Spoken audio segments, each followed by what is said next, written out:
Tonight we have a very special Tuesday evenings program in that this presentation launches an ambitious and important program called Reading Monuments, which the Modern will host for the DFW Metroplex over the coming year.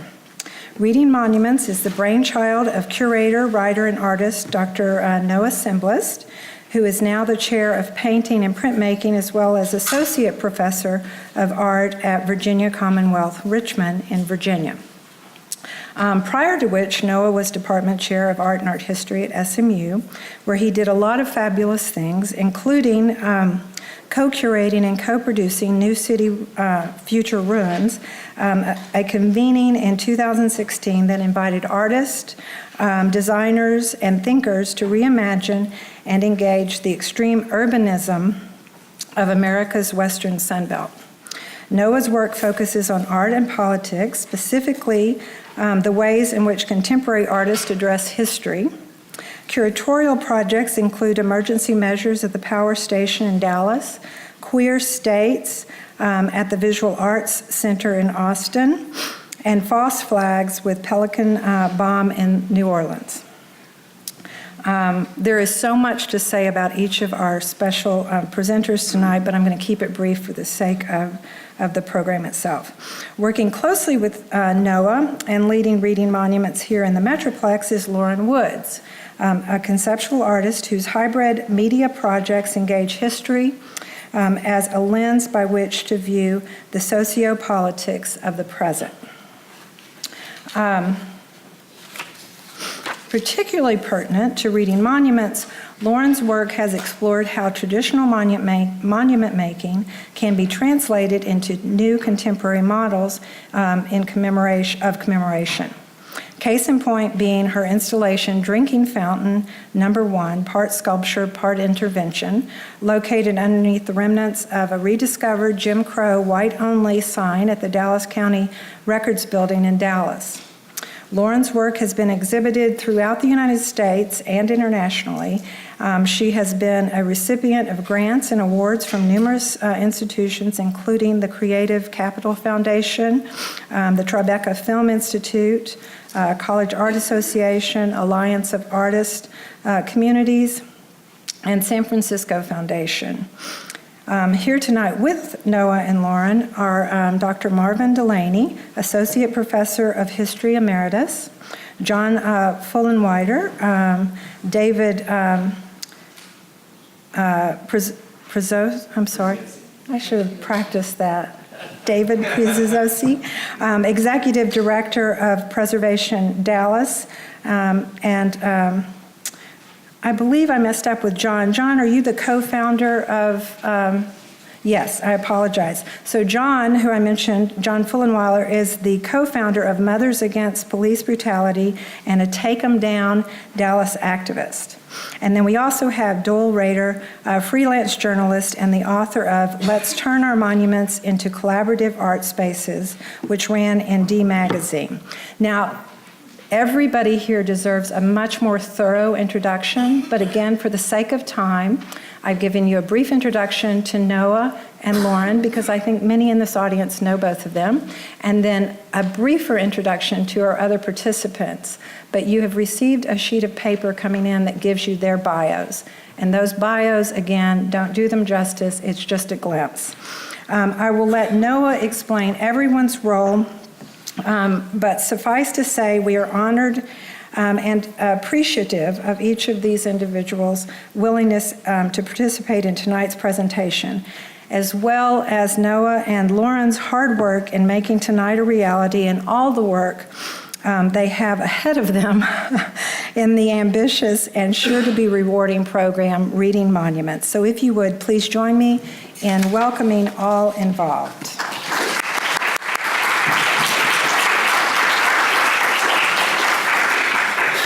Thank you, Terry, and thank you all for coming. I'm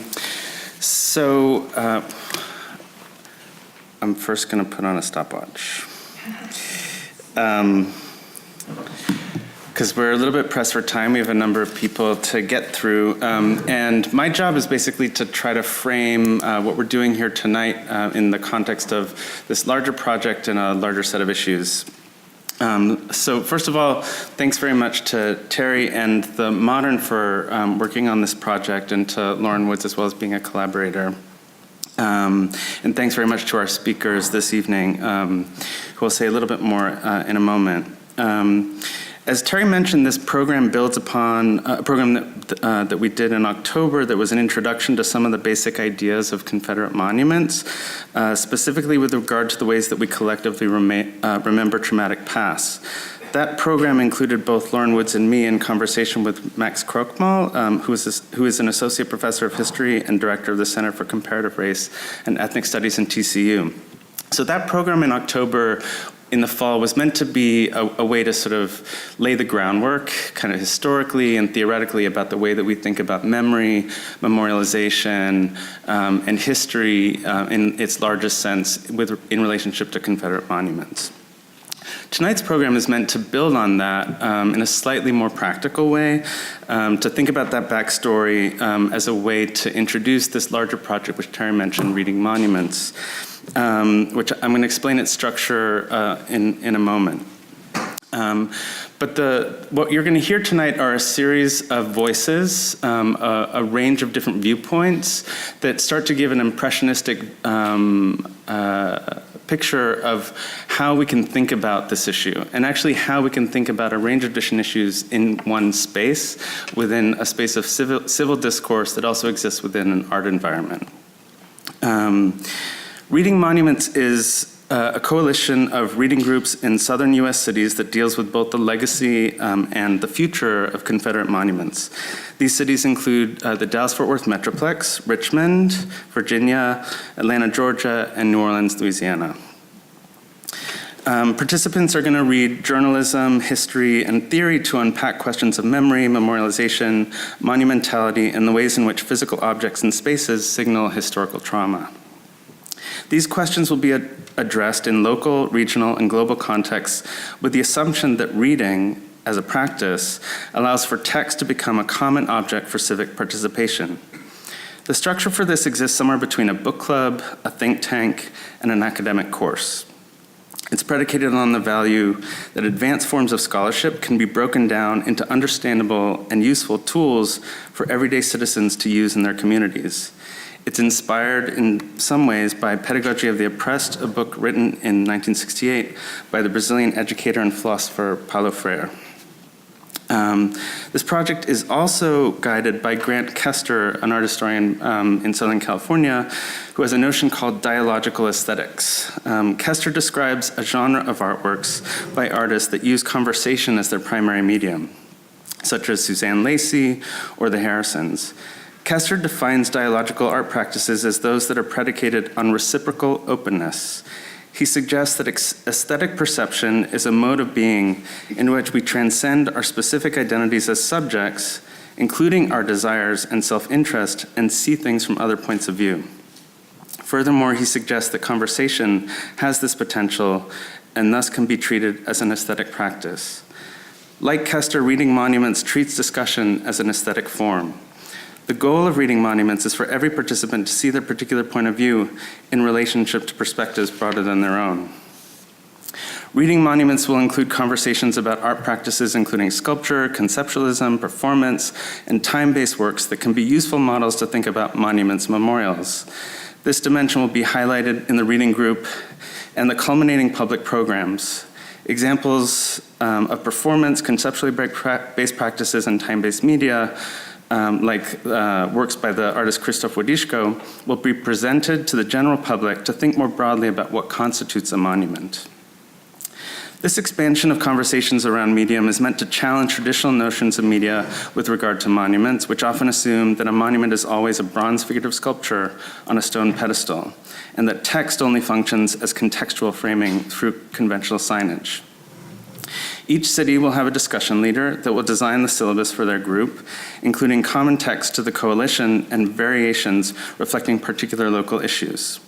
Some of the themes that all the cities will address will include individual versus collective memory, ideologies of urban space, and the definitions between monuments and memorials, urban memory and the ways that traces of it in the city can help us to reconcile with the traumatic past, monuments and memorials in a global context, strategies of memorialization in contemporary art, thinking about monuments as performance, and nationalism in the construction of publics and counterpublics. In addition, each city will have a deep dive into its local history and the ways in which they are or are not represented. Reading groups will be made of a diverse set of voices within each city that had different stakes in the issue. Reading groups will be encouraged to invite guest speakers from their local communities and will have one session led by the project coordinator. In the Dallas-Fort Worth Metroplex, Terry Thornton will serve as the local project coordinator and Lauren Woods will serve as the local discussion leader. Each of the discussion groups will have approximately 15 people that will be running in parallel between all the 4 cities. In addition, the groups will be encouraged to find opportunities to have dialogue between the cities. This will be facilitated by a website that will serve as a central hub for each member of the coalition, providing syllabi, readings, and documentation of site visits. Each group will meet once a month from June 2019 to May 2020. The outcomes of this project will include 2 public programs, one in which the reading group will sort of present a kind of interim session halfway through saying this is where we're at, and then one at the very end that will be much more like a town hall. In addition, we'll have a book, a publication that will gather the syllabi, readings, and responses from all the reading groups in all the 4 cities. Our partners for these 4 cities include here the Modern Art Museum of Fort Worth, Virginia Commonwealth University in Richmond, Antenna in New Orleans, and Art Papers in Atlanta. Okay, so to the structure of this evening. So as Terry mentioned, we have a number of speakers. There are going to be 5 people. I'm basically going to introduce one at a time by name. As Terry mentioned, you all have their bios so that we can preserve time. And then at the very end, after we have each of these presentations one at a time, there's going to be a brief video, and then Lauren and I are going to gather over here to kind of wrap things up, take some questions, and we have some clipboards here, which we'll remind you at the end as well. So if you're interested in finding out more or potentially being involved in the reading group, you can basically sign up for the mailing list, and we'll contact you very shortly with more information on how to participate. So let me first welcome John Fullenwinder.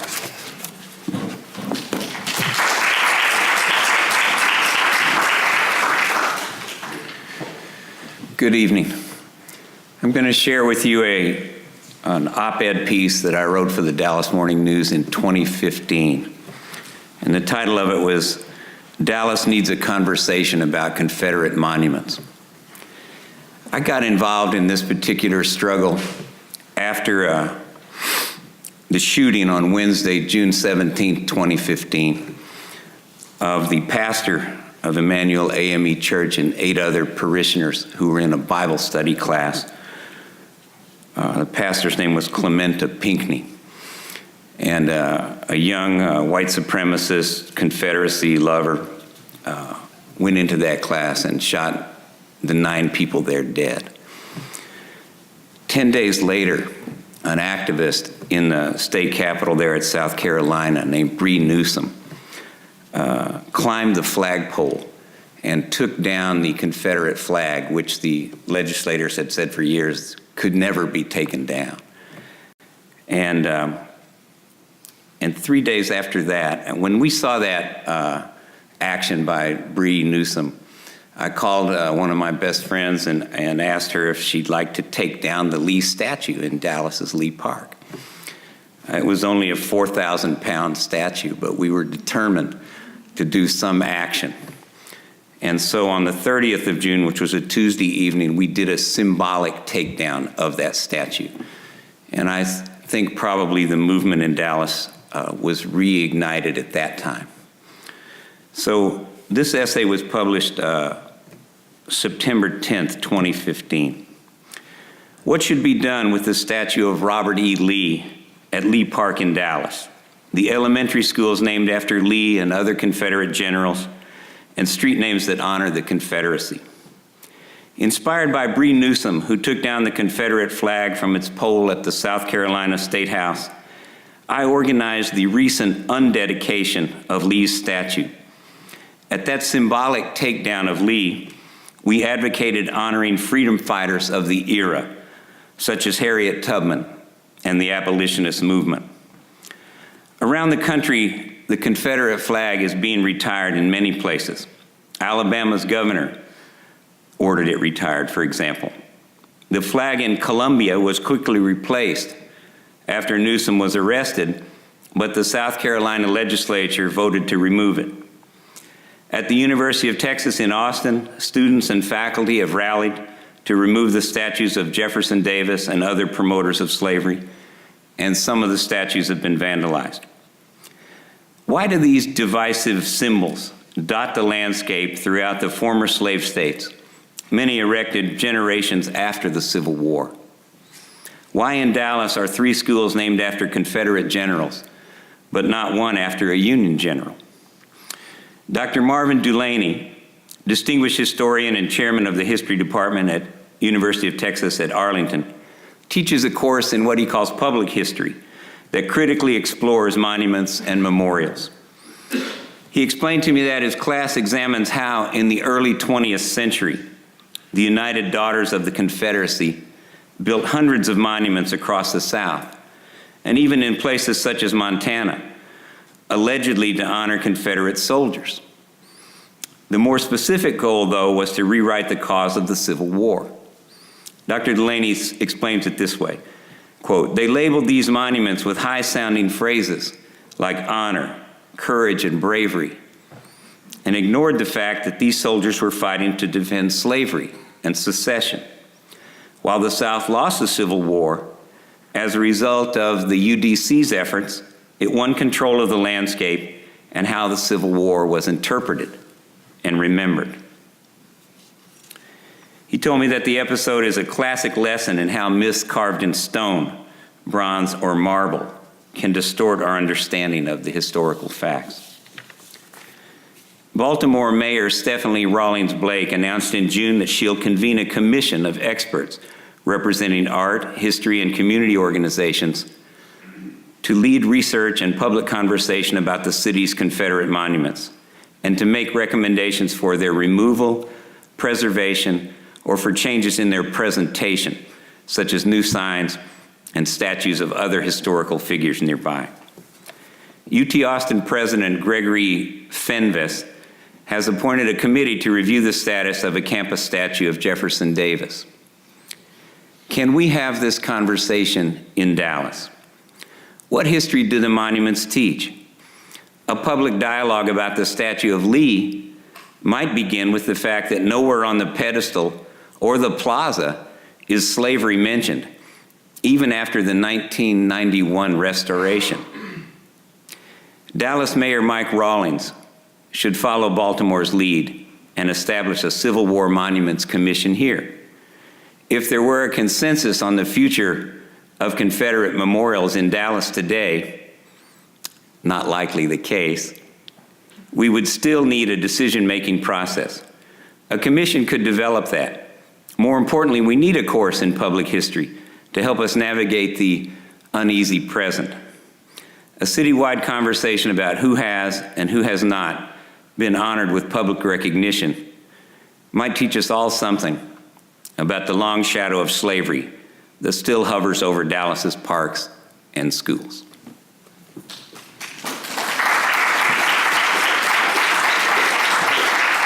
Thanks very much, John. And the next reader is Doyle Rader. I think I wrote this shortly after he did in August of 2015 for D Magazine, and it's titled, "Let's Turn Our Confederate Monuments into Collaborative Art Spaces." 12 years ago, Dallas County Commissioners confronted an ugly reality of the city's past. In the Dallas County Records Building, a metal plate screwed into the wall above a water fountain became dislodged and fell. Behind it were traces of a Jim Crow-era whites-only sign. The sign, a relic of the past Dallas would like to forget, immediately sparked cries for its removal. After all, removing indicators of the past, especially when they are less than flattering, is something of a Dallas specialty.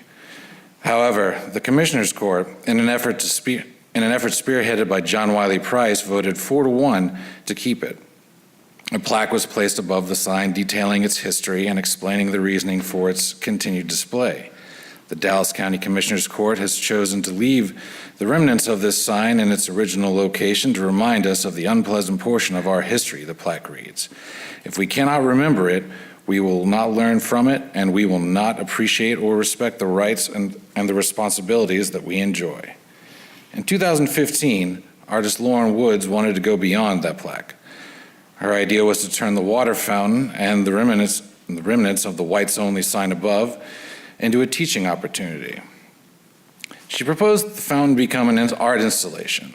The premise was that when someone pressed the button for a drink, a 45-second video would be displayed on the surface of the fountain with footage of civil rights protesters being sprayed by water hoses. It was her way to retell the story of the era for a newer generation, as she said in an NBC5 interview at the time. Something like this is a living piece of history.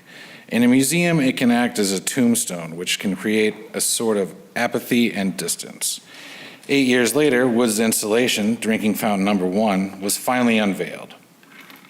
More recently, symbols of the nation's segregated and slave-owning past have again forced their way to the fore.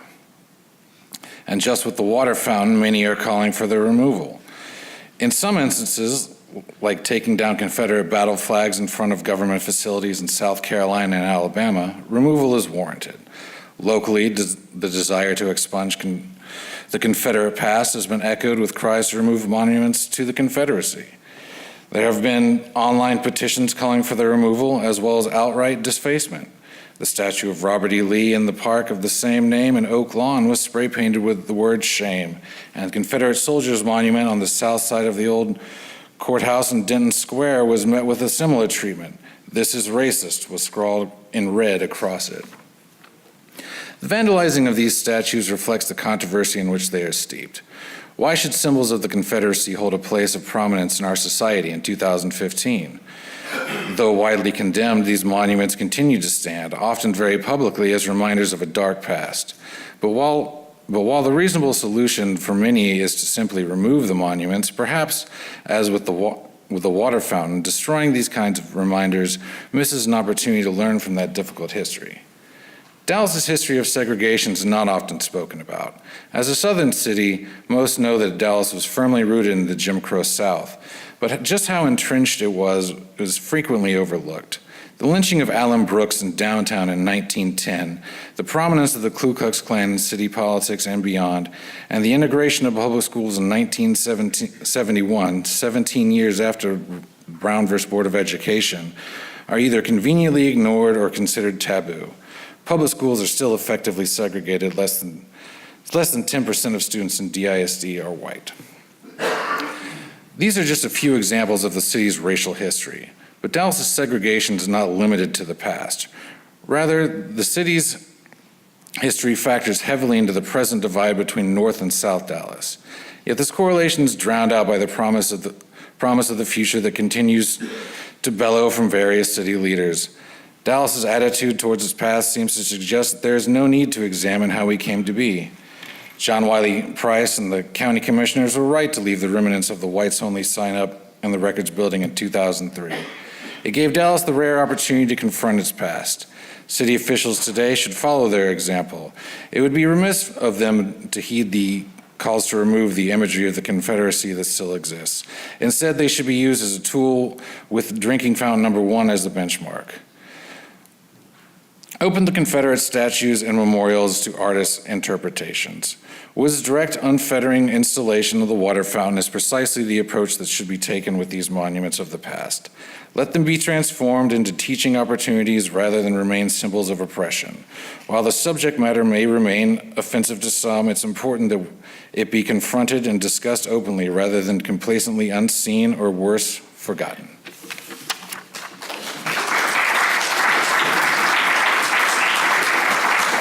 Thanks very much. So since we're basically reading these in chronological order of their publication, so we're bringing back John for another one.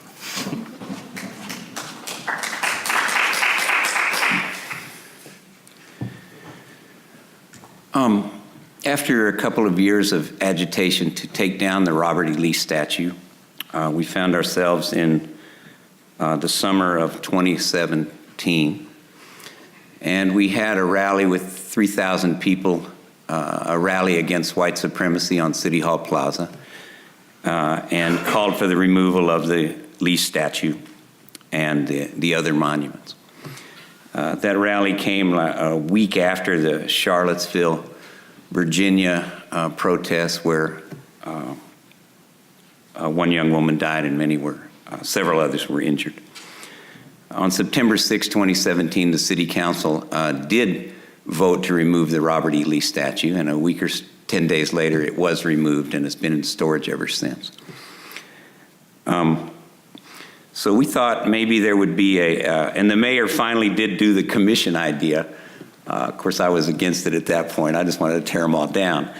But we had a briefing the City Council had a briefing in March 21st, 2018. And it looked like a majority of the council was in favor of removing the Confederate monument at the convention center downtown. But the mayor proposed a different strategy. He proposed that the monument sort of anchor a history-themed park that children from all over the Metroplex could come and learn, as he put it, how bad human beings can really be. And so I had been communicating with the mayor privately, and so I texted him and I said, hey, will you send me an email address that you will answer? Because I want to send you a letter and talk you out of the history-themed park. And he texted back, he said, here it is, but don't bother, you'll never change my mind.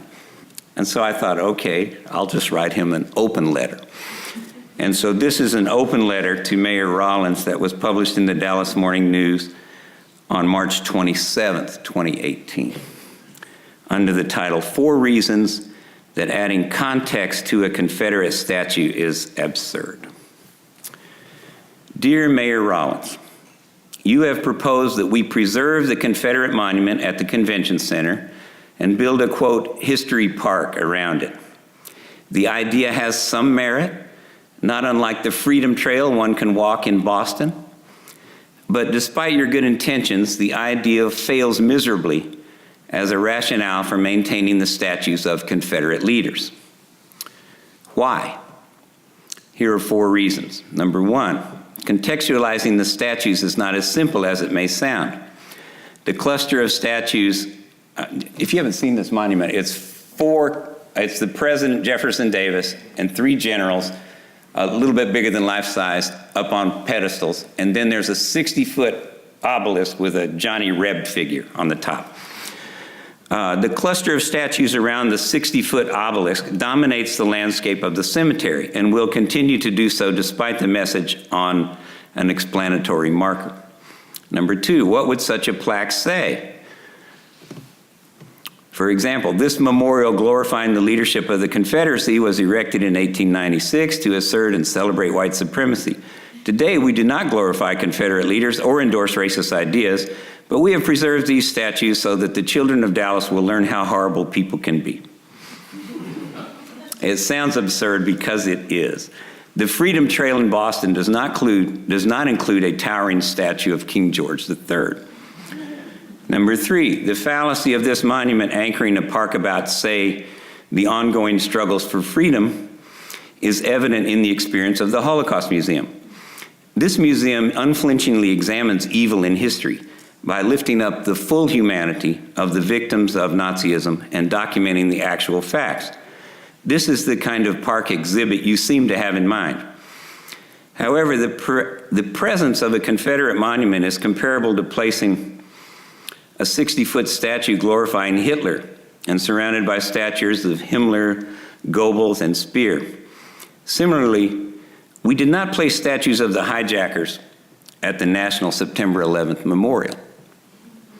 Number 4, No one except a diehard Confederacy lover would propose building a new monument to Jefferson Davis or any Confederate leader.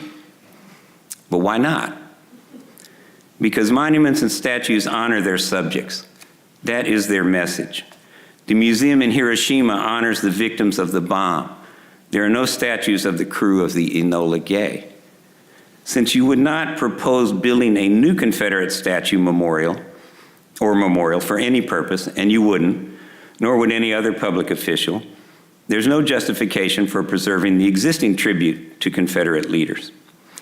You can't split the difference between the Confederate statue lovers and those of us who want to take the statues down.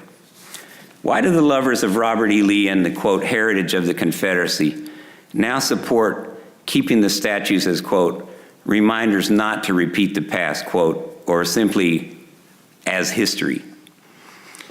Why are they now so interested in other community problems, such as homelessness, which they claim should be a priority rather than, quote, wasting money removing these statues? They see your history park as the only way to preserve their, quote, beautiful statues and monuments, unquote, in the words of President Donald Trump after the violence at Charlottesville, Virginia. I appreciate your goal, Mr. Mayor, of having a kind of cathartic learning experience for the whole city. I appreciate you trying to honor the views of people whom I'd guess you disagree with vehemently. But sometimes, as in the case of Dallas's Confederate apologists, you simply have to tell the people they're wrong.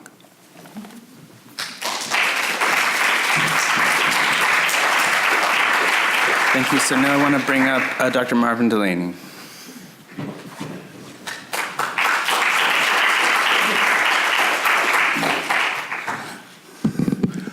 I'm a retired history professor, and I've sort of been engaged in history and public history in particular and preservation for, I'd say, most of my life.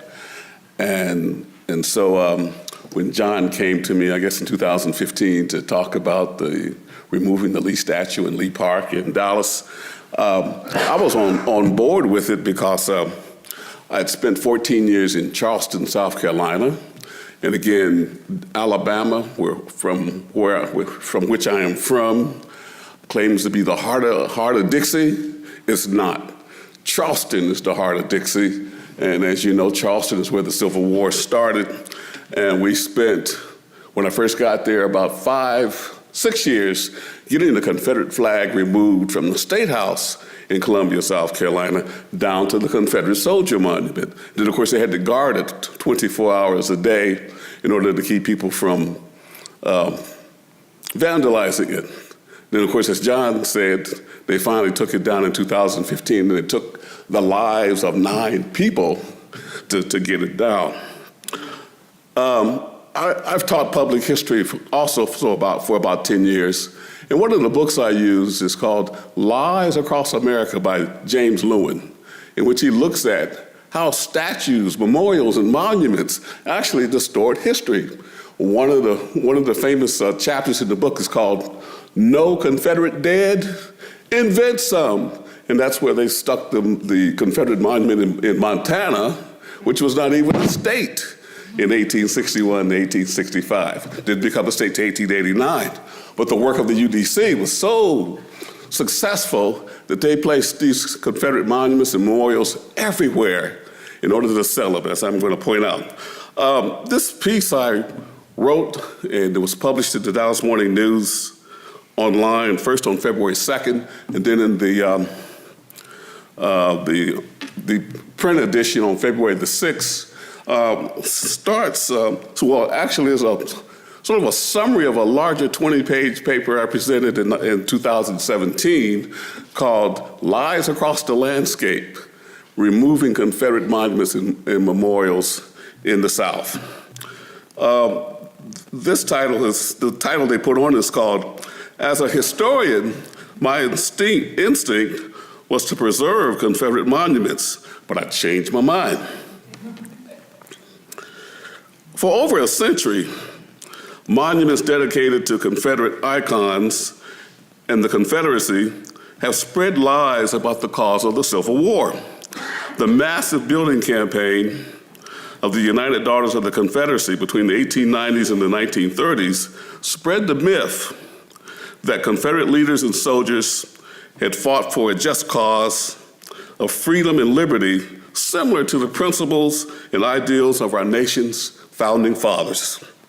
Moreover, Confederate monuments were symbols of the mythical lost cause that asserted that the values and principles for which Confederates fought a bloody civil war were right and just. Thus, when the Confederacy lost the war, all of us lost our last opportunity to defend ourselves and to resist an oppressive federal government that continues to usurp our rights and freedoms. Of course, none of this is true. Confederate leaders and soldiers fought to defend slavery. The neo-Confederates and the defenders of Confederate monuments repeatedly cite the fact that in 1860, only 25% of Southerners owned enslaved African Americans, and that slavery was not the most important cause of the Civil War. Nevertheless, when all of the Southern states wrote their secession ordinances and justifications for committing treason against the government of the United States, these documents did not list states' rights, tariffs, or economics as their rationale for secession. Instead, they called it as they saw it. The defense of slavery was a reason they were forced to secede from the United States. An example of this fact is the state of Texas. In January 1861, the classes of white men who could vote in the state voted 46,129 for secession, and only 14,697 opposed it. The delegates to the secession convention then adopted the state's Ordinance of Secession on February 1st, 1861, by a vote of 166 to 8. The words states' rights are not even in the ordinance. Instead, there are 6 references to the need by white Texans to stand with the slaveholding states and to defend their rights to keep Negro slavery and to subordinate the African race. At the end of the ordinance, as Texans were summarizing why the state had to succeed and join the Confederacy, they included these words as justification, and I'm quoting, that in this free government, all white men are, and of right, ought to be entitled to equal civil and political rights, that the servitude of the African race as existing in these states is mutually beneficial to both bond and free, and is abundantly authorized and justified by the experience of mankind and the revealed will of the Almighty Creator, as recognized by all Christian nations, while the destruction of the existing relation between the two races, as advocated by our sectional enemies, would bring inevitable calamities upon both and desolation upon the 15 slaveholding states.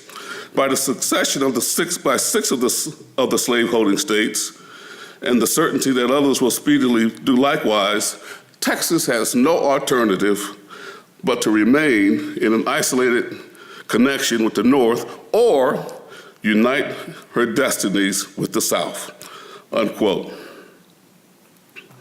In 1861, it was clear what led Southern white men to vote for secession. According to Alexander Hamilton Stevens, the vice president for the Confederate States of America, who helped to write the Confederate States of America's Constitution, the CSA Constitution only differed from the U.S. Constitution in its recognition of the right to hold people as slaves. Slavery, according to Stevens, was the cornerstone of the South, and it had to be defended. 30 years later, the United Daughters of the Confederacy sought to rewrite the history of the South's treasonous folly by creating the lost cause myth. The UDC approached this task by building monuments to Confederate heroes and soldiers, and by revising the facts about the cause of the Civil War. Led by some of the South's most prominent white women, the UDC erected monuments throughout the southern states. Indeed, if one did not know any better, he or she would see the monuments, schools, U.S. military forts, and streets and highways named for Confederate icons as representative of how the Confederate states were the actual victors of the Civil War, rather than as the losers that they were. Contributing to this overall lie on the landscape was that the UDC placed markers and plaques on these monuments extolling the heroism, nobility, courage, dedication, patriotism, sacrifice, valor, fortitude, and duty of Confederate soldiers and icons. On none of these monuments is there mention of the true legacy of slavery in the South and the Confederacy, such things as racism, white supremacy, rape, brutality, discrimination, treason, and the deaths of 750,000 Americans. An example of how Confederate monuments lie about the actual actions and legacy of so-called Confederate heroes is the Equestrian statue dedicated to Nathan Bedford Forrest in Memphis, Tennessee. Before the war, Forrest was a notorious slave trader. During the war, he became even more infamous for the massacre of 300 African-American soldiers at the Battle of Fort Pillow after they had surrendered. Of course, in 1865, he was also the founder and the first Grand Dragon of the Knights of the Ku Klux Klan. Nevertheless, his statue revered him as, and I'm quoting from the statue, Nathan Bedford Forrest, July 13th, 1821 to October 29th, 1877, erected by his countrymen in honor of the military genius of Lieutenant General Nathan Bedford Forrest, Confederate States Army, 1861 to 1865. Those hoofbeats die not upon fame's crimson sod, but will ring throughout her song and her story. He fought like a Titan and struck like a god, and his dust is our ashes of glory. Fortunately, the citizens of Memphis, acting on the facts of his life, removed his statue on December 20th, 2017. In addition to its building campaign to glorify the icons and soldiers of the Confederacy, the UDC also sought to control the interpretation and the history of the Civil War. In this, the women were also very successful, and they were assisted by Southern state legislatures. The UDC used its influence to shift the cause of the Civil War from the South's defense of slavery to a defense of states' rights, Southern honor in the homeland, and to portray the South's lost cause as a noble and honorable one. They reviewed textbooks used in the South's public schools to make sure the books presented the correct version of the Civil War. Usually, that the Civil War was a conflict caused by the battle between the North and the South over states' rights. In some cases, the UDC even mandated that teachers and professors in Southern public schools and colleges teach the correct version of both the Civil War and the 12-year period after the Civil War called Reconstruction. In some cases, if teachers and professors did not teach the correct version of the Civil War and Reconstruction, the UDC agitated for and demanded their dismissal.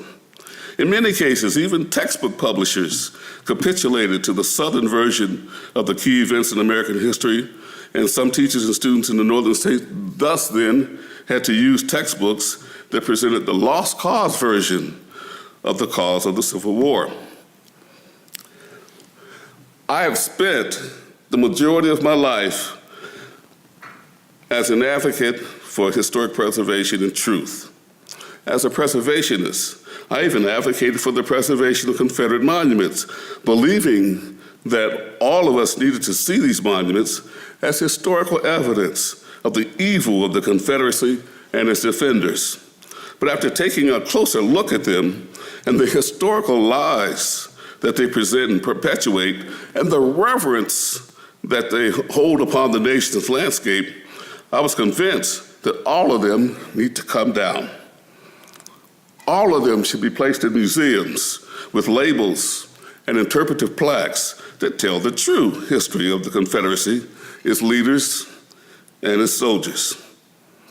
The Confederate monument in Dallas Pioneer Park is definitely one that should come down.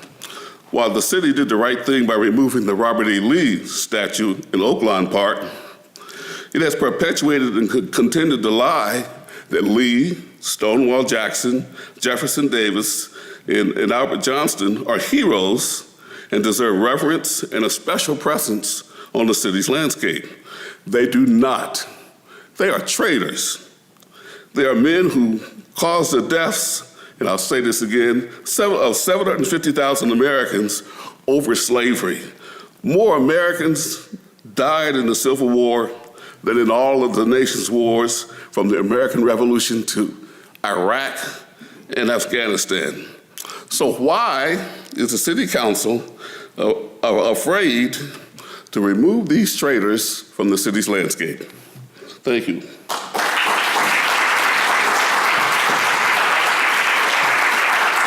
So our next speaker, David Preziosi. So I'm with a nonprofit organization in Dallas called Preservation Dallas, and we advocate for the preservation of the city's resources, as well as education about the importance of our historic places that we have. And tonight I'm going to read a letter that the board composed to the Dallas Landmark Commission for the removal of the monument in Pioneer Cemetery. The monument is actually in a local historic district that's protected under ordinance by the city and was adopted in 2002. So this letter directly references the action that was being proposed for removal that had to go before the Landmark Commission. The City of Dallas Landmark Commission will consider a request from the city to remove the Confederate monument located in Pioneer Cemetery, a City of Dallas landmark. As an organization dedicated to the preservation of our city's history, Preservation Dallas is concerned that the proposed application for removal is not consistent with the established city process and the preservation ordinance adopted for the cemetery. This raises significant concerns for the city's long-term historic preservation efforts. Preservation Dallas welcomes debate about whether the monument, which is a symbol of a painful period in our city's past, should be displayed on public property within the city of Dallas. However, the very civic interests served by this public conversation are being undercut by official action that we believe violates legal safeguards meant to protect facets of our city's history, even those that have been born out of tragedy and injustice. One only need look to the 10th Street Historic District to see both the importance of remembering painful and unjust aspects of the city's past and the threat posed when local government ignores its obligation to follow the law. In the case of Pioneer Cemetery, designated a City of Dallas landmark in 2002, the designation established protections for existing grave markers, monuments, and other defining elements of the cemetery. Key provisions relating directly to the proposed removal include the period of significance for the cemetery is listed as 1849 to 1921.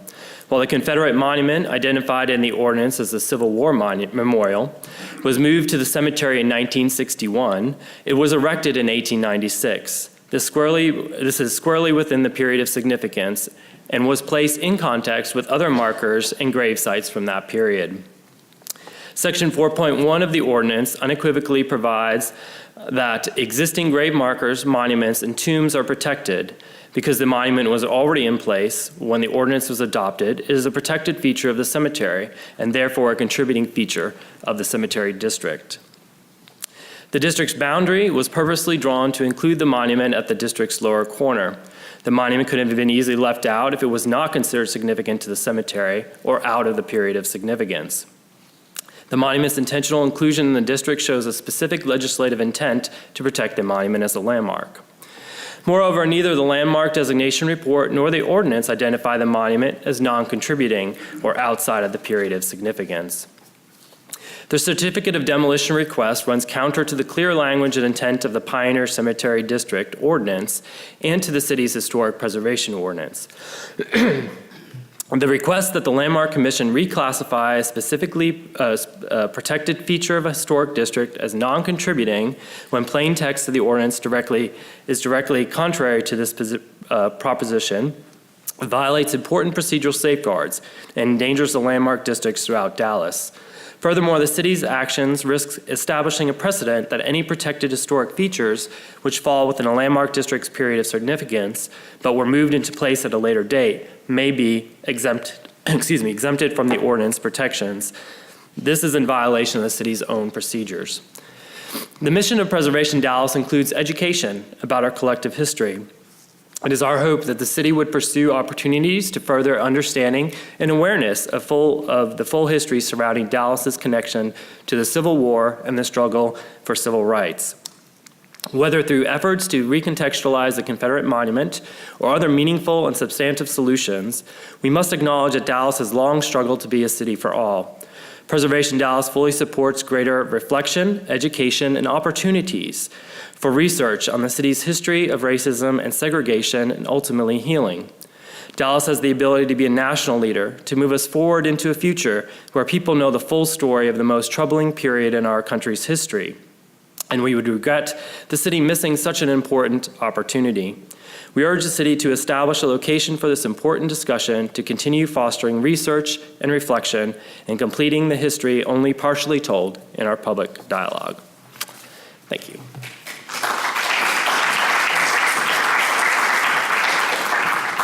And now, Lauren Woods.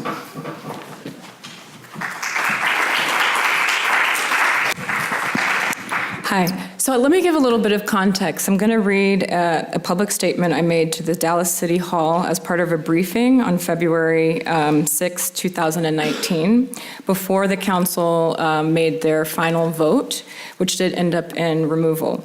So back in 2017, I was invited by John Fuller-Wider to be a part of a coalition of people that eventually developed into Take It Down Dallas. Many discussions happened, and I sort of maintained my position, which was I believed that there was a moment, as an artist that works in this sort of history and ideas of monumentality, I thought that this was a moment that we could really push sort of the envelope and what could be in our public spaces. But I was really clear that if that couldn't happen, then that monuments needed to come down. So I was part of the original Take It Down coalition, which resulted in the original resolution that was written and voted on in 2017, as John stated. And then after the council decided, so they removed one monument, which was the Lee Park monument in Oaklawn Park. And then quickly they decided to have a mayor's task force to decide what else needed to be done in terms of the Confederate War Memorial and Pioneer Park, as well as all the street names that are named after Confederate generals and things. So this task force sort of assembled, and I thought that maybe through that process we could get to this larger sort of conversation of what happens next as we remove, what happens to our public spaces, what goes in there, and it didn't quite unfold that way. And then there was this like lull for like 2 years, correct? Where the council just tabled the discussion.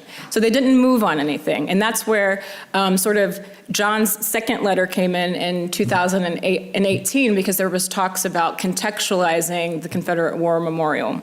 I saw that period, that lull in city process, as a potential moment to push the developing ideas that I had started thinking about 12 years ago surrounding the Confederate monuments. And so I wanted to bring a proposal to the city in the same way that I brought a proposal to the county commissioner's court with the drinking fountain and the white-only sign. But I wanted to have the same process that I had with the county, which was to remain independent.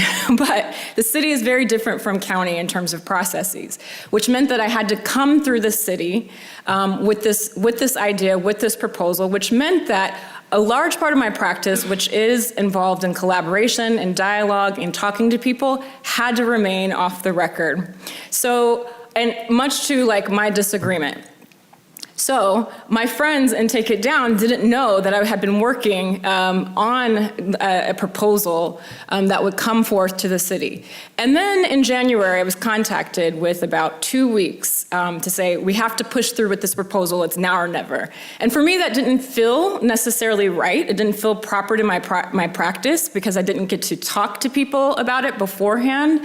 I also wanted to make sure people knew that I wasn't attempting to sort of stall or delay or be co-opted by certain factions that wanted just any kind of reason to keep up the monument for their own sort of racist reasons. But I didn't get to do any of that, right? So the day before I had to present this, I remember John called me and he was like, we're friends and I'm gonna let you know that I'm gonna be publicly not for this. And it was, and I wanna state this, that no matter what the narrative was in the media, there was real sort of collegiality and respect behind the scenes, right? And so I wanted to state that my proposal that I wanted to bring forth, I did not see it as against Take It Down. I explained that to my friends, and that I wanted to sort of put it in the realm of thinking about it being a step beyond the Take It Down. Like if we can get to Take It Down, where can we go next? And I knew that going in to propose it, that there weren't going to be votes for this idea. But I did think it was important that it was part of the public record. So I will read this, what I presented in February. I'm obsessed with history and the archives. My fascination began at 7 years old upon viewing the original PBS episodic broadcast of Eyes on the Prize. In the comfort of my mother's lap, I learned about the civil rights movement.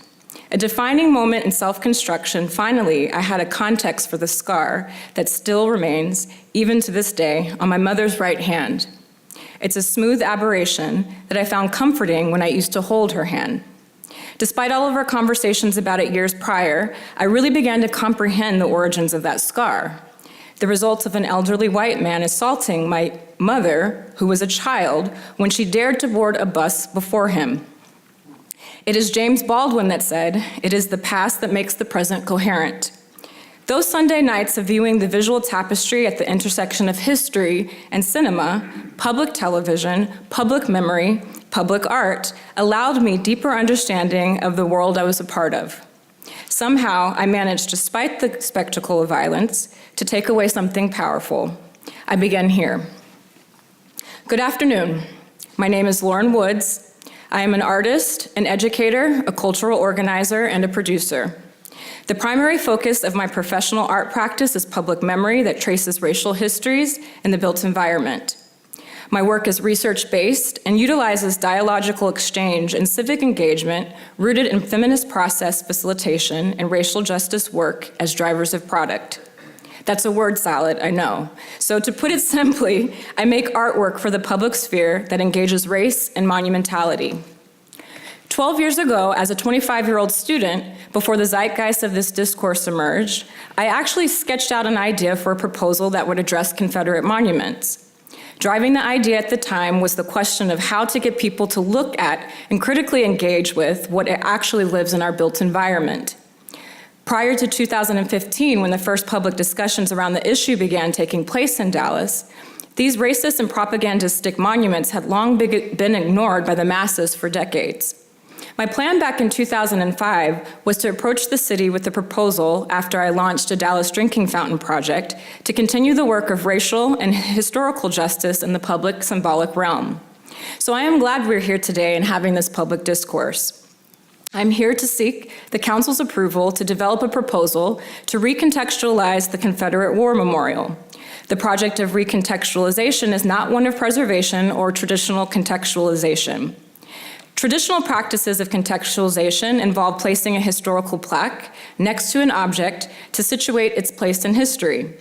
The project of contextualization, in the case of Confederate monuments, does not serve historical or racial justice because a sign next to a 60-foot tall sculpture cannot undo the power of that object or dismantle its communicative function.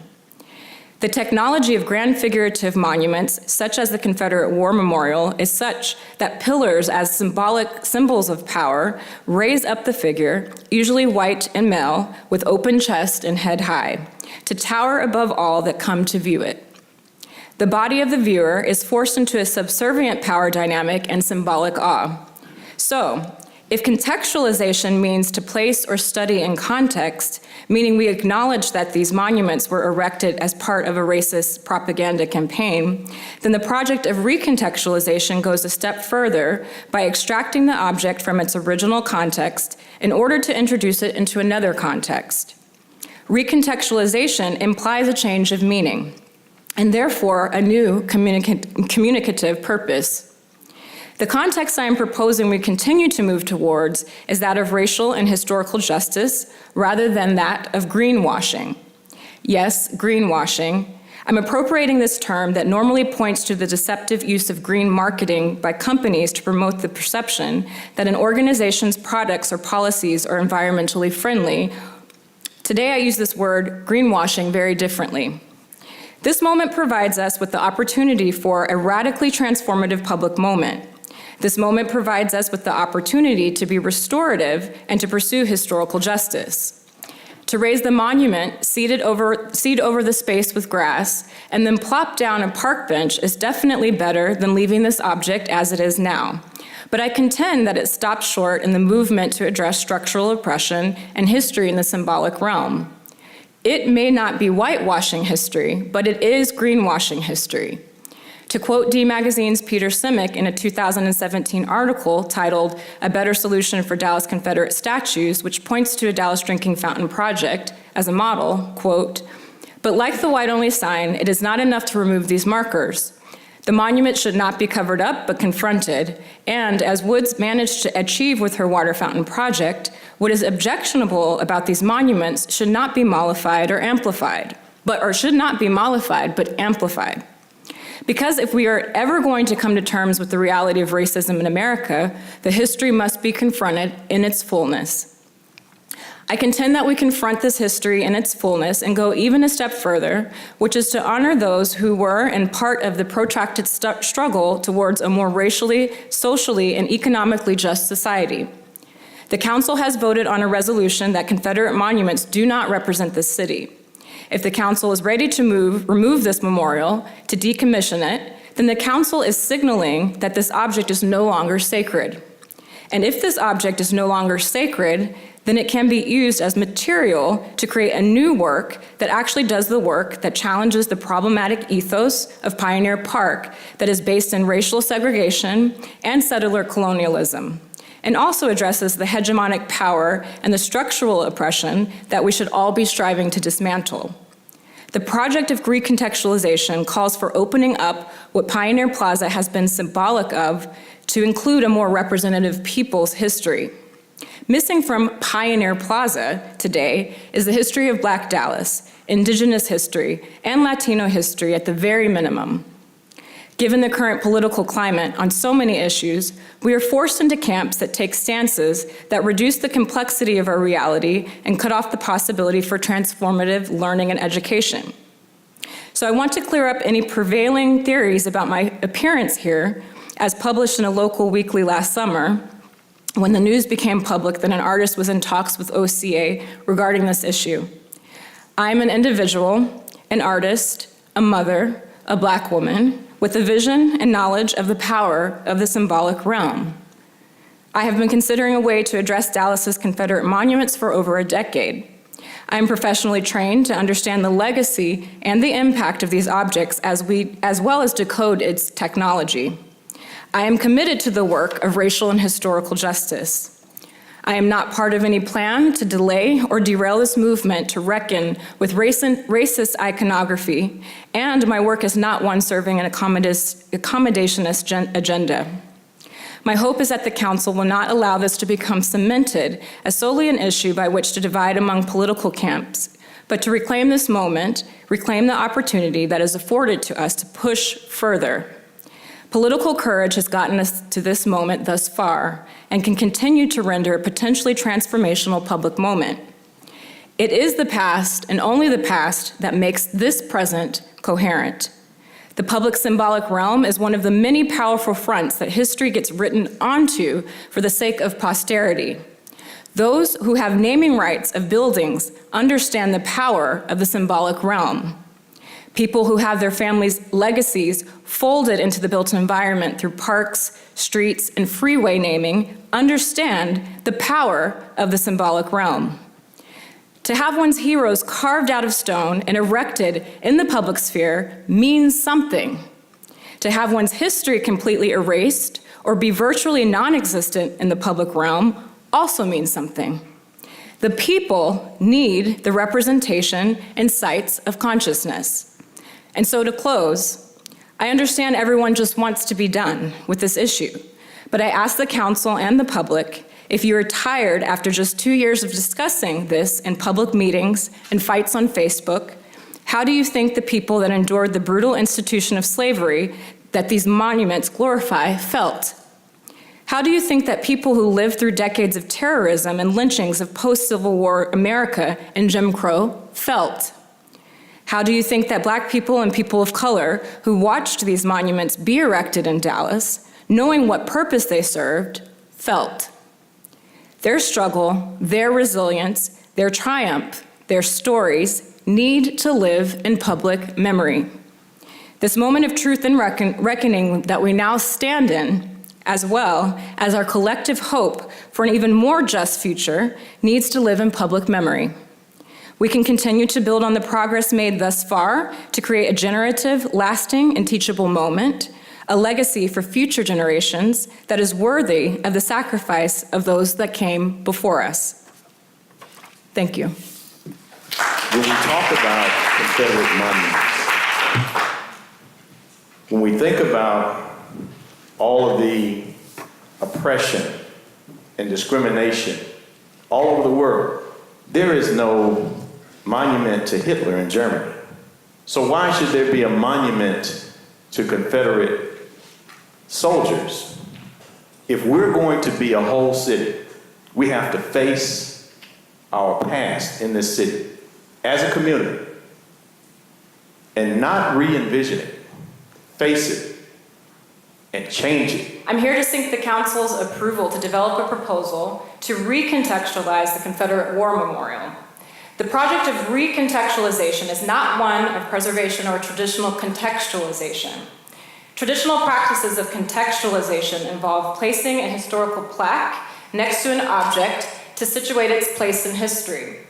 The project of contextualization does not serve historical or racial justice because a sign next to a 60-foot sculpture cannot undo the power of that object or dismantle its communicative function. I completely lack the imagination to see how there is any way to transform the negative nature of this monument. This city needs to be rid of this thing.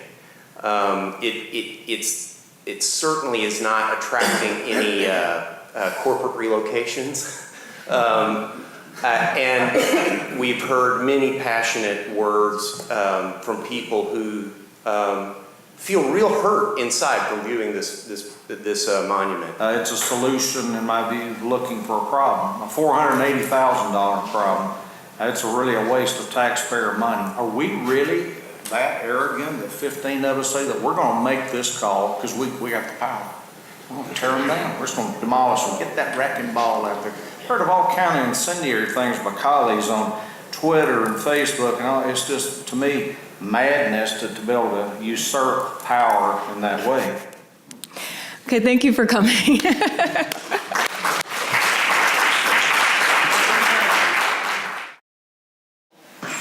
it's not voted for, to actually remove the monuments, could it be possible to remove the dedicated plaque and replace it with the correct history and put the remaining monument in a different, larger, correct context? Would that work? You mean like in terms of museum, putting it in a museum? No, leave it in, if it can't be, leave it in place, put the truth about it on the plaque for education publicly. In public. Would that? Like to change the didactics that surround. Yeah, say, this was this guy. Right. And So- this is what this was about, and this is the effect it So that's some of the arguments that you heard today, right? Which was, I think, really prevalent starting with John's 4 reasons. So this is the idea of contextualization, right? Which is precisely what people argue, and I agree, is not the answer. Contextualization is changing the didactic to have the truer history. And so I think with John's text, 4 reasons why contextualization won't work, and what that was really speaking to is that even if the correct history is present with that object still holds power in public space, in the public imaginary. And so it's not enough to address the symbol of white supremacy with just a text, if that makes sense. It does. Yeah.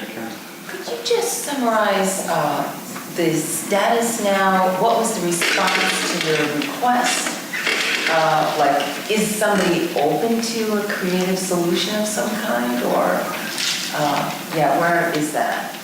So I kind of want to defer. I want to defer a little bit because I wanted to invite John because he was really prominent with Take It Down. He knows all the ins and outs of what happened, what unfolded, and mind you, the first sort of presence of protest, I should say, or not protest, but the first presence before the council of a citizen to call for taking down in Dallas actually occurred in the 1990s. A person went before council named Edward Sebesta. He started sort of the process. I would say he was one of the first that went to council as a single person calling for its removal. And we can see that sort of mirrored with Willie Hudson. I'm sorry, I'm messing up his name, but the activist in Denton, who's currently still agitating and has been agitating for 20-something years, right, around Confederate monuments. So I kind of want to defer to John in terms of your ideas, in terms of the where my proposal sort of came in, sort of the issue that it rode in on, right? If you can maybe do that for like a little bit, like a little, or you want to talk, or if you want to. Well, at the same time. Anyway, the council voted 11-4 to remove the monument. They took it to the Landmark Commission and the vote was 10-5 to remove the monument. And that was on March the 4th. So there's a 30-day period probably this guy will be appealing it, where you can appeal it to the City Planning Commission, not in person. And so that's where it stands. There's one more appeal, and then of course there's always the courts. Lauren's proposal,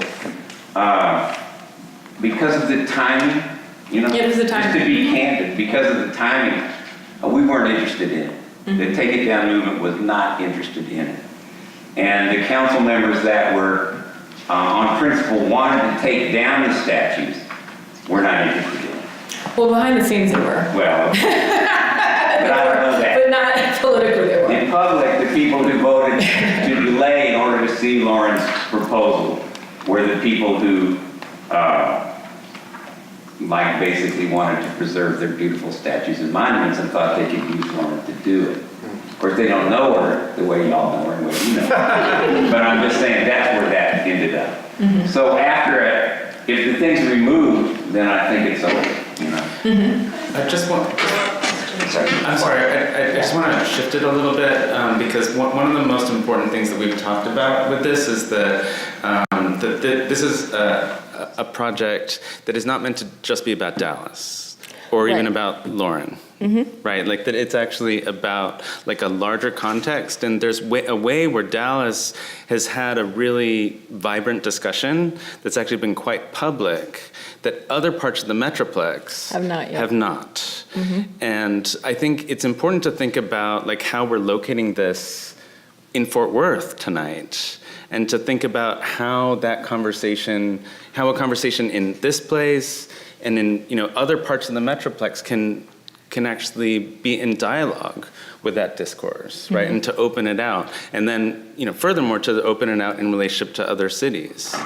Because I think this is what happens so often in these conversations is we get locked into the minutia of these arguments instead of getting out, to really think about what the larger context is. Which is? That's the ... Yeah. I think that's the bigger thing that I think that's Well, what gonna are the take a- implications in terms of future monuments, future memory? We do have, so Dallas, I think why Dallas is a good sort of case study in terms of looking at the process unfolding.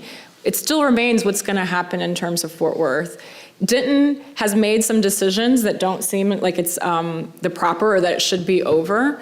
And what, in terms of us as citizens of a metroplex, what's our responsibility to know what's going on? So I think it's a good case study to look at what happened in Dallas, what can be sort of unpacked, what can be pushed.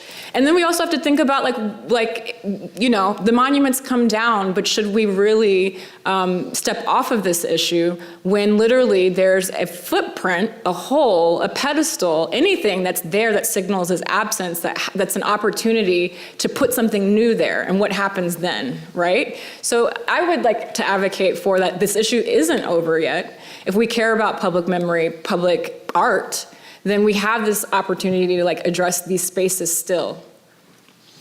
Yeah, in the back. What are your thoughts on the removal of the statues and creating a museum similar to the Holocaust Museum with the proper story that people can attend and maybe behead some of these tall statues, make them smaller? I think that was Dr. Delaney's sort of argument in his text of what it means to take them and put them into a different context, such as a museum, where you can really look at the history, really look at them as objects out of the public realm. What are my particular thoughts? Well, this is something I think we would like to unpack in Reading Monuments as a think tank. But I will tell you this, when I was thinking about this 12 years ago, my initial thought so my first thought was that we just needed to reveal them so that people saw them again, right? Through looking at them, through noticing a black sort of cloth in public space over a huge monument. And then after that, I was like, then there'll be a process, and hopefully they'll come down, and then hopefully we'll have in my mind, I was like, there needs to be a theme park somewhere in the desert, a fucked up monument, and we just plop everything over there, and that would be amazing, right? But there's actually precedent for that sort of model in other places on the globe, which is one thing that this project wants to look at, right. Internationally, how people have confronted contested objects. Right, because after 1989, those graveyards were created for statues of Lenin and Stalin for all of the post-Soviet states. So there's a precedent for how that can exist. Amy and Howard, are you going to ask together? No, we were asking separately, so I'll let Amy go first. I had sort of a couple of questions, but maybe I can only ask one. And that is that I think that probably this audience understands, or at least has some vague understanding of this idea of recontextualizing and what you were getting at with the city council. I don't know if that is language or that the general public understands because they haven't been exposed. Yeah. So that may require a lot of education to get that into the conversation. And then along with that, I guess the question of in developing your groups, your reading groups, who are you asking to participate in that? I mean, in general, it's a challenge of outreach, right? So as you mentioned, like education is central to it, and making sure that basically it's not one group within these reading groups that's educating the other people in this reading group, but actually that everyone is actually, sharing in this kind of educational moment, which is the fact, hopefully the possibility that each person is being challenged on their assumptions. So I think it's, Terry and I started talking about strategies locally of what might be involved, and I think a lot of it is about networks. So this was, constructed as a starting point, right, where we're inviting all of you to be a starting point, but then also to recommend other people that didn't come here or wouldn't come here tonight, but maybe would be willing to accept a personal invitation to come to a smaller group that's more intimate and more private, where like they might feel trusted, and that they could trust other people to be vulnerable to express certain attitudes that might be offensive to other people. And that's a wide range of things. But one thing that we talked about is that, like tonight, we wanted to make sure that even if there's a range of opinions, that everyone still believes in the value of civil discourse and of respecting one another within. Yeah, like no white supremacists. Yeah, that was the bottom line. That was the bottom line. Yeah. But to speak to your point in terms of the terminology used, I intentionally used terms that I knew that in a general sort of public discourse would be sort of considered art esoteric discourse. I mean, my conversations with OCA, Office of Cultural Affairs, was that no one's going to understand what you're saying. Right. But for me, it was important because I knew at that point it was just about this being in the public record and also asserting the skill set of artists. We are looking at these things. There is a specialty, so asserting that and putting that in sort of the public discourse. Because I do believe that with more conversation, then people understand it, and then it becomes part of the language. It can be used in other places. And it was funny for me after I delivered this, to see how recontextualization was appropriated by people I wouldn't agree with, right? So there's like a Fox News debate, and like the person on the right was like, recontextualization, we just need to recontextualize, but he didn't understand like what the project was, right? So it was co-opted, which was the danger, which has been a danger with my work in general. But I do want to sort of assert like a more deeper level of discourse that begins with like unpacking these things that we already talk about in the cultural sphere. I think Bea and then Terry, what do you think time-wise? Mm-hmm. Bea. So I want to ask you a specific question. So the monuments came because of this, let's say, campaign of the Daughters of the Revolution to sort of rewrite history, rewrite the pain of losing, right? Of losing property in slaves, like rewrite the pain of no longer being mastery. Because let's call it in that sense, right? Like you lose the war means that the world has turned into another place, right? At least nominally. So, and I don't want to sort of be called devil's advocate, but I really want to think about this question of what do we do with the pain that led to that campaign of resignification. So right now in America, there is the pain of whiteness. Whiteness is no longer, the majority. We're now a majority minority country.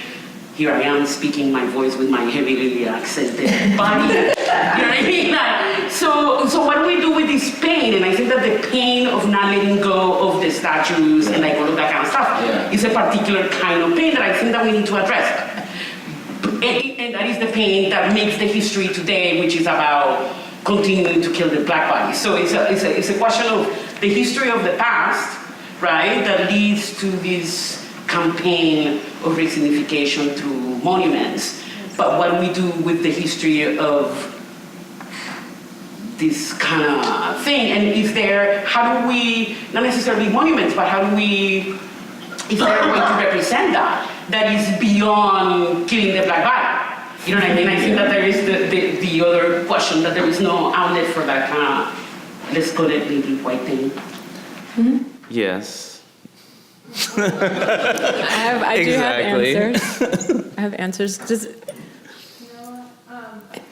Could you, just to close, maybe reiterate the significance of this being a year-long program, striving for a nuanced conversation that, again, will allow for people's thoughts and emotions to be considered and respected, while also challenging those, what this process is going to do. Because I'm sort of struck by the fact that this is enormously frustrating, because we want to solve the problem tonight in our 1 hour, and we want you to solve it for us. We want to ask you what you think of our ideas, as if we propose them to you, then maybe they're going to happen. So if you don't mind, just sort of the structure of the Reading Monuments program, what the significance of that is. I think one thing that's really important is that, Lauren, who's going to serve as the discussion facilitator, is really someone who, number one, has thought quite deeply about these issues, in her own practice, but also is willing to really, and eager, I think, to facilitate a conversation that is willing to embrace complexity and potentially contradiction. And to see where do competing, if there are competing things that are being mourned, right? How can one find a space for that paradox of mourning? Are they next to one another, or on the other sides of the city? Do they exist in one object, in one space, in one performative act, in one piece of legislature? How does that exist? And I don't think any of us have an answer for that. But at least my hope for this, and in our conversations, was that the problem is that so often these things are addressed through panels, or a single, it would usually be tonight we're talking about monuments, and then next week it's who knows what. But actually, this is the beginning of a long-term, deeper engagement where there's a kind of a delegate of citizenry that is willing to actually take this on for this designated amount of time, and then report back and say, actually, we figured this out. We solved all the problems. The city council couldn't figure it out, but we did. Or on the other hand, we figured out that there's a lot more problems that we haven't even considered yet. And we talked to our friends in New Orleans, and guess what? The Lee statue came down, and it's still called Lee Circle. What are we going to do about that? Mm-hmm. There's all sorts of issues that exist in all these different places, and I think the depth of engagement that comes through time, and that comes through also a building of trust and mutual responsibility is crucial to getting out of this cycle of these single moments where they flare up in the press, or they flare up in the political sphere, or they flare up in the cultural sphere. Like we do a show, at the Modern about monuments, but then it's gone, So part of this is trying to get something that lasts a little bit longer.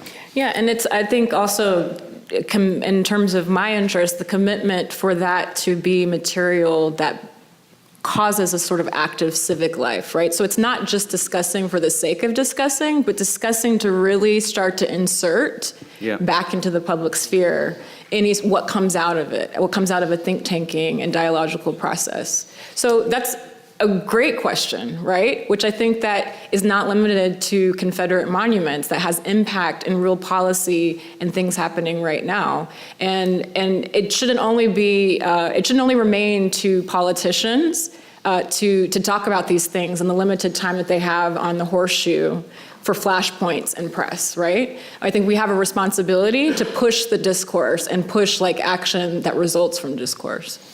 I think we should, I'm really sorry, this happened in Atlanta when we did the same thing. We stayed for an hour and a half and everyone wanted to talk, but that's the whole point. So please, thank you all for being here. Thank you so much to all of our speakers. Come for beer, let's talk. Yes. Let's talk after. Okay. And come down and sign up.